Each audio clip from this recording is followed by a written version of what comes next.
Welcome student, myself Dr. Savita Meena, Assistant Professor in Department of Chemistry at Swami Vivekanand Government College, Khetri. और हम paper पढ़ रहे हैं first inorganic chemistry, जिसमें कि हमने चैप्टर शुरू किया था आयनिक सॉलिड। आयनिक सॉलिड में क्लास में हम रेडियस रेशो टॉपिक कंप्लीट कर चुके हैं। आज का जो टॉपिक है जो हम शुरू करने जा रहे हैं वो है calculation of limiting ratio, radius ratio, मतलब है सीमांत त्रिज्या अनुपातों की गणना। तो सीमांत त्रिज्या अनुपात क्या होते हैं, इनकी गणना किस प्रकार होगी, वो हम आज के टॉपिक में पढ़ेंगे। हम सभी जानते हैं कि ज़्यादातर आयनिक सॉलिड्स जो हैं उनके संरचनाओं की व्याख्या हम उनके जो पॉजिटिव और नेगेटिव आयन हैं उनके रिलेटिव आकार और उनके कोऑर्डिनेशन नंबर की हेल्प से कर सकते हैं कि उनका एक दूसरे के कंपैरेटिवली आकार क्या है और उनका कोऑर्डिनेशन नंबर क्या है। जो कोऑर्डिनेशन नंबर है उसके अकॉर्डिंग रेडियस रेशो एक ऐसी निम्नतम सीमा होती है, एक ऐसी लिमिटेशन है जिससे नीचे आने पर कम कोऑर्डिनेशन वाली संरचना अधिक स्थायी हो जाती है। तो इसके आधार पर हम रेडियस रेशो कैलकुलेट कर सकते हैं। ज़्यादातर जो संरचनाएं हैं उनके लिए हम रेडियस रेशो निकाल सकते हैं, लिमिटिंग रेडियस रेशो, सीमांत त्रिज्या अनुपात। तो इन कुछ बातों को ध्यान में रखकर हम रेडियस रेशो की कैलकुलेशंस कर सकते हैं। सबसे पहली है कि जिस संरचना के लिए हमें सीमांत त्रिज्या अनुपात की गणना करनी है, लिमिटिंग रेडियस रेशो निकालना है, उसको ऋणायनों द्वारा इस प्रकार से अरेंज किया जाता है कि जितने भी नेबरिंग आयंस हैं या पड़ोसी ऋणायन हैं वो एक दूसरे को आपस में टच कर रहे हों।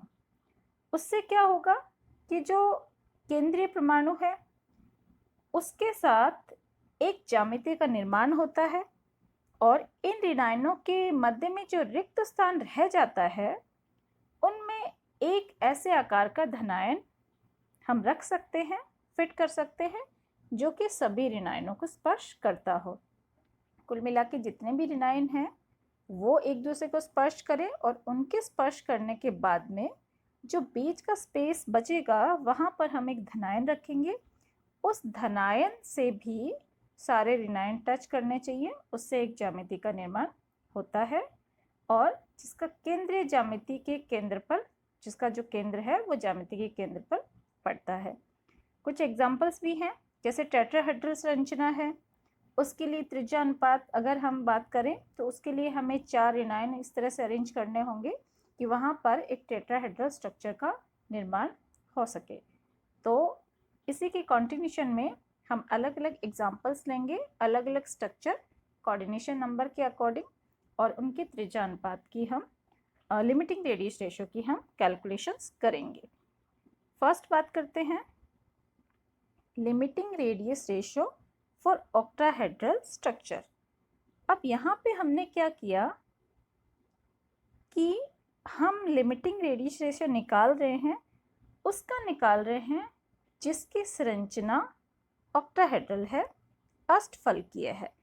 अष्टफलकीय के लिए हमने जो एग्जाम्पल लिया है वो हमने लिया सोडियम क्लोराइड। 6 कोऑर्डिनेशन नंबर है। सोडियम क्लोराइड की हमने यहाँ स्ट्रक्चर शो की है।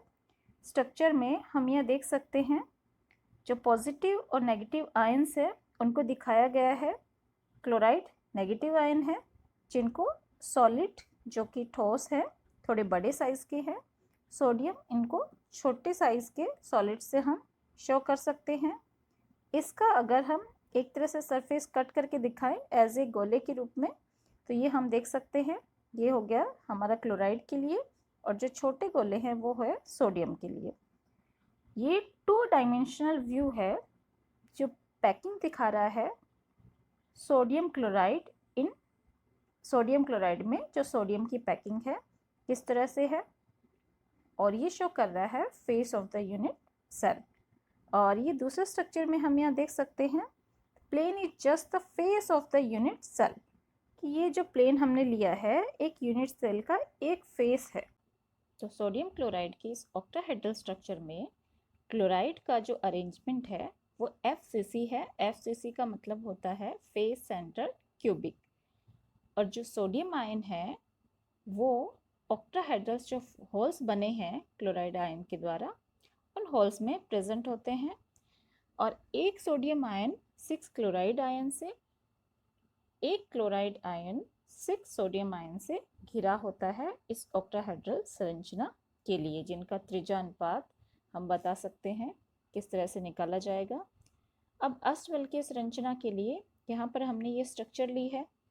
इस संरचना में हम देख सकते हैं कि एक अष्टफलक के कोनों पर उपस्थित 6 ऋणायन उसके केंद्र पर रखे धनायन को स्पर्श कर रहे हैं। ये जो बीच वाला आयन है ये सोडियम आयन होगा, जिसको एज ए हम छोटे गोले के जैसे दर्शा रहे हैं। 4 जो साइड के आयन्स हैं उनको हम क्लोराइड आयन मान रहे हैं, और हम मान रहे हैं कि ऐसा ही एक गोला ऊपर की तरफ होगा, एक नीचे की तरफ भी होगा। इस तरह से 6 ऋणायन है वो इसके केंद्र में जो धनायन रखा हुआ है इसको स्पर्श करते हैं। अब इसको अच्छे से समझने के लिए हम ये देखते हैं, मान के चलते हैं कि 2 जो ऋणायन है वो प्लेन के ऊपर और नीचे की तरफ है, जबकि 4 ऋणायन हैं वो पेपर के तल में प्रेजेंट होते हैं। ठीक है, इस स्ट्रक्चर से हम एक समकोणीय त्रिभुज का निर्माण करते हैं। OAP ये आपको दिखाई दे रहे हैं, OAP इनसे मिलकर इस तरह से ट्रायंगल में ये हमारे पास एक समकोणीय त्रिभुज बना है।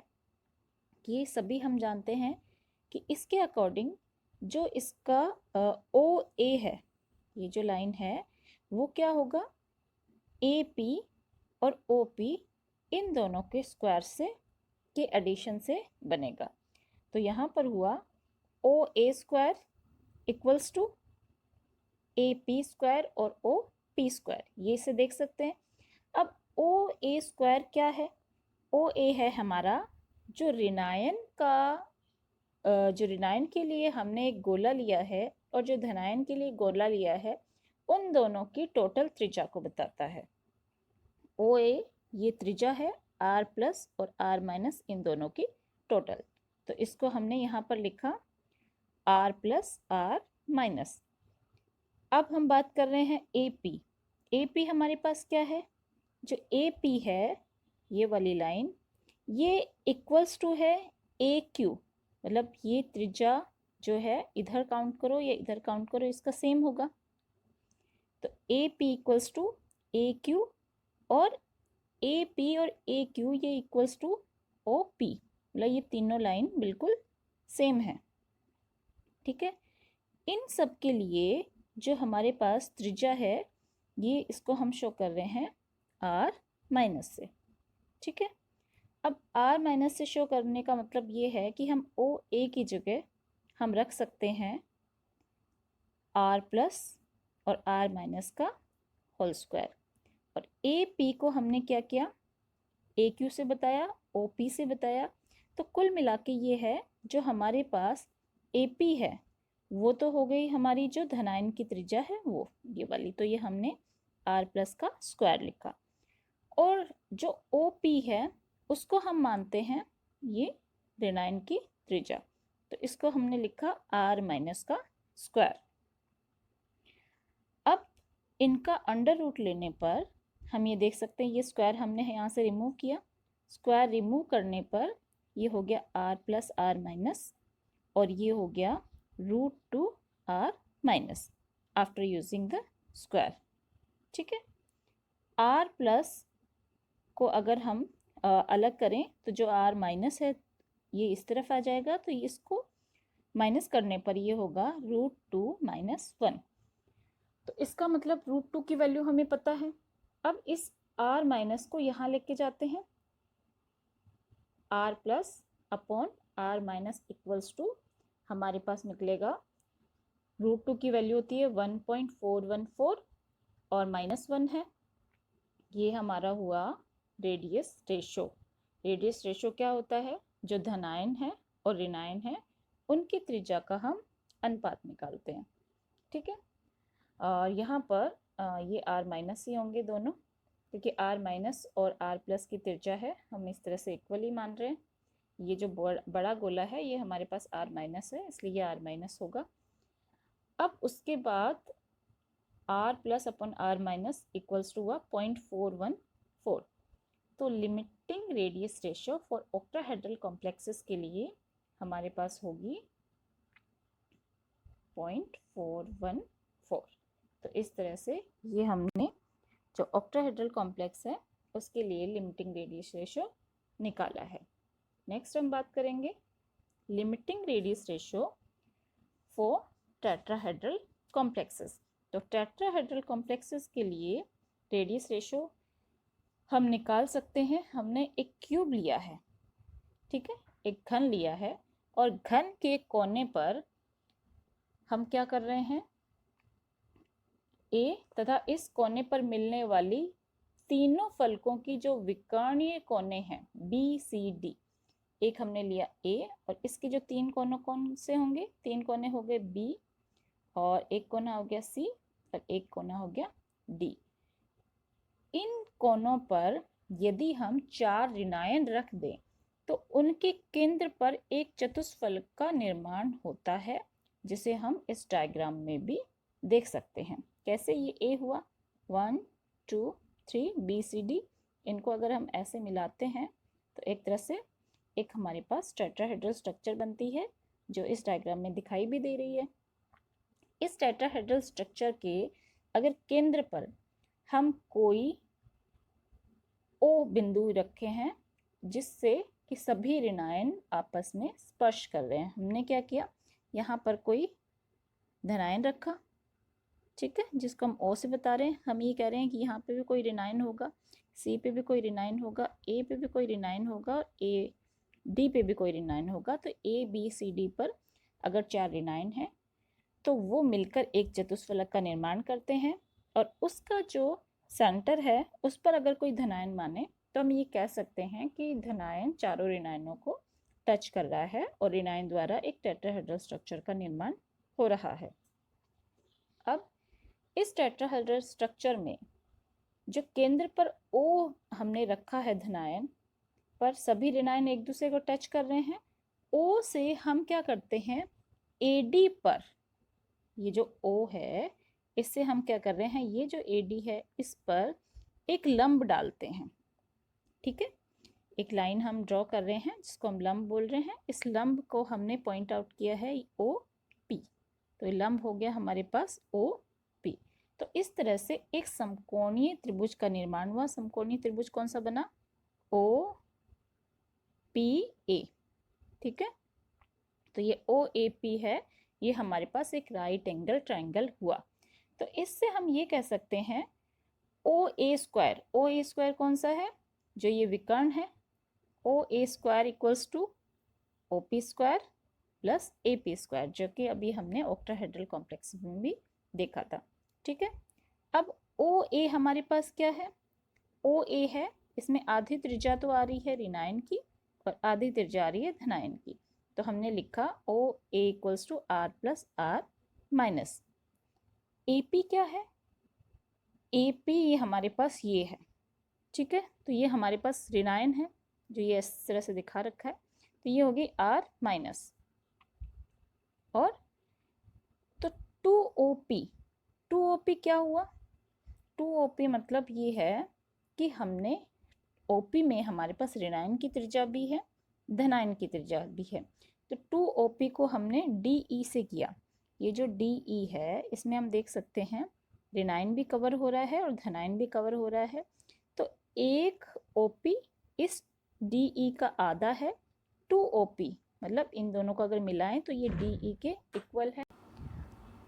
यहाँ पर हम ADF त्रिभुज ले रहे हैं इस क्यूब से। ADF हुआ हमारे पास A, D और F, तो ये एक त्रिभुज का निर्माण करते हैं।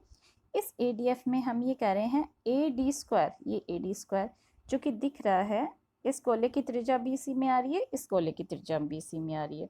तो हम ये कह सकते हैं AD square equals to AF square plus DF square. अब ये AF और DF ये दोनों मिलाकर एक्चुअल में 2DE स्क्वायर के इक्वल है। 2DE जैसा कि अभी हमने ऊपर बताया था 2OP इक्वल्स टू DE, ठीक है।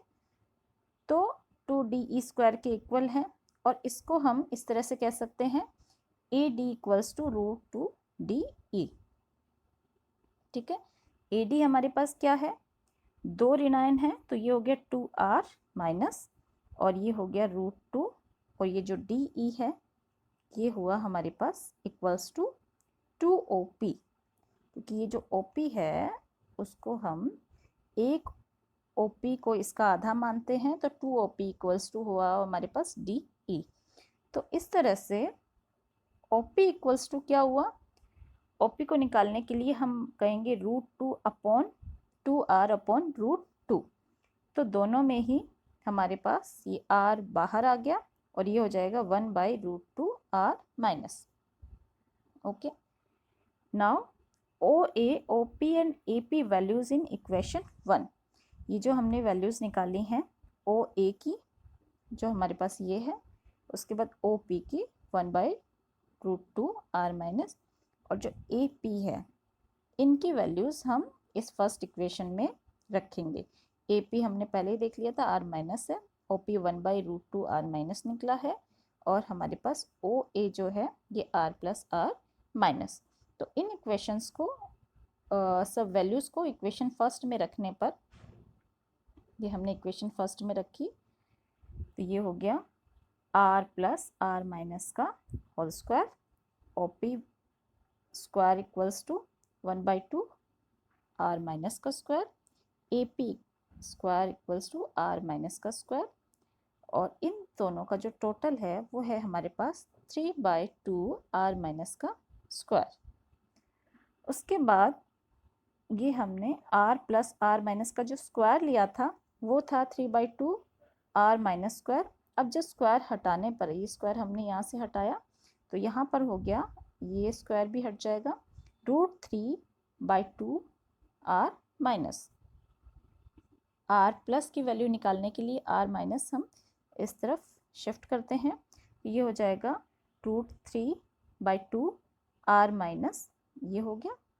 उसके बाद हमारे पास R प्लस की वैल्यू आ गई। रेडियस रेशियो निकालने के लिए हम करेंगे R plus upon R minus, ये इन दोनों का जो अनुपात है वो निकल जाएगा।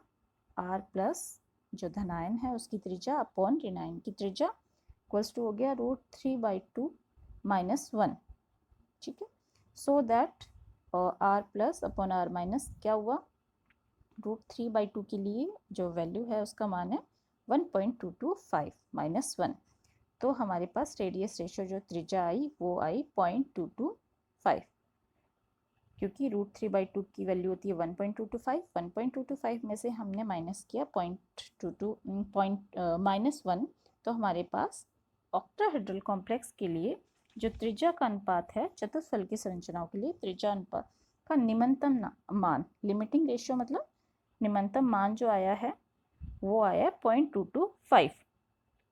इससे कम मान होने पर, अगर हमारे पास ये त्रिज्या का मान इससे कम आता है, त्रिज्या अनुपात कम आने पर धनायन को ऋणायन स्पर्श नहीं करेंगे, जिससे संरचना अस्थायी हो जाएगा और त्रिभुजीय संरचना में परिवर्तित हो जाएगा। जो इसकी टेट्राहेड्रल स्ट्रक्चर है उसमें त्रिज्या अनुपात का मान इससे कम आने पर ऋणायन धनायन का स्पर्श नहीं करेंगे और एक तरह से ये एक ट्रायंगल संरचना में कन्वर्ट हो जाता है। तो यहाँ पर ये कंप्लीट हुआ चतुष्फलकीय संरचना के लिए त्रिज्या अनुपात। इससे पहले हमने किया था ऑक्टाहेड्रल कॉम्प्लेक्स के लिए त्रिज्या अनुपात।